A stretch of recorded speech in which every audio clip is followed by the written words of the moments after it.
Taifa Taifa Stars inaendelea na maandalizi yake kwenye kambi ya kuelekea mchezo wa kufuzu kombe la dunia dhidi ya Morocco, mchezo ambao unataraji kuchezwa Machi 25 kwenye mji wa Oujda kule Morocco. Na kikosi kimepiga kambi Tanga, ambapo wamewasili Tanga jana, na jana pia wakawa na session moja ya mazoezi. Kadhalika leo pia vile vile timu itakuwa na session nyingine ya mazoezi, ikiwa ni sehemu ya maandalizi. Wachezaji wote ambao wameitwa, ambao wanatokea ndani, wamekwisha ripoti mazoezini wakiwa wanaendelea na maandalizi hayo. Lakini pia vile vile tumeanza kuwapokea wachezaji ambao wanacheza nje ya Tanzania. Simon Msuva tayari yeye amekwisha ingia Tanzania. Kwa hiyo sasa utaratibu ambao upo ni yeye kuelekea pale Tanga kwa ajili ya kujiunga na kambi ili kuendelea na maandalizi ya kuelekea mchezo huo dhidi ya Morocco.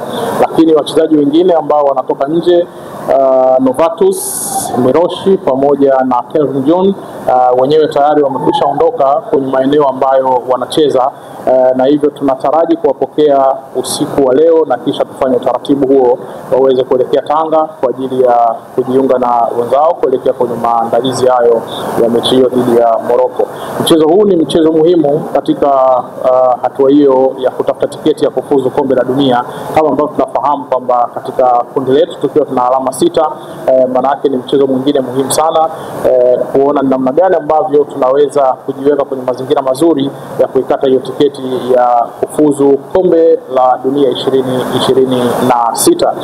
Kwa hivyo tunafanya maandalizi ya kuhakikisha kwamba tunakwenda kupata matokeo mazuri katika ardhi ya ugenini dhidi ya Morocco. Ni mchezo mgumu, sote tunafahamu kwamba aina ya timu waliokuwa nayo Morocco, lakini kama ambavyo kocha wetu wa kikosi cha Taifa Stars Hemed Suleiman maarufu kama Morocco alivyozungumza katika maandalizi yake, alisema kwamba kila kitu kinawezekana.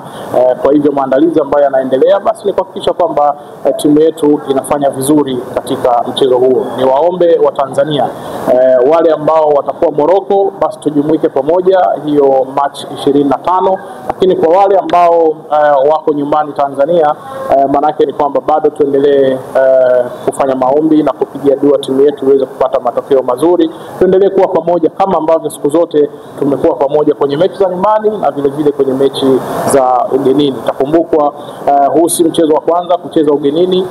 Tayari tulipata matokeo mazuri kwenye michezo ya ugenini, kwa hiyo manake na huu pia tunaenda kucheza ugenini, nia ikiwa ni kufanya vizuri katika mchezo huu.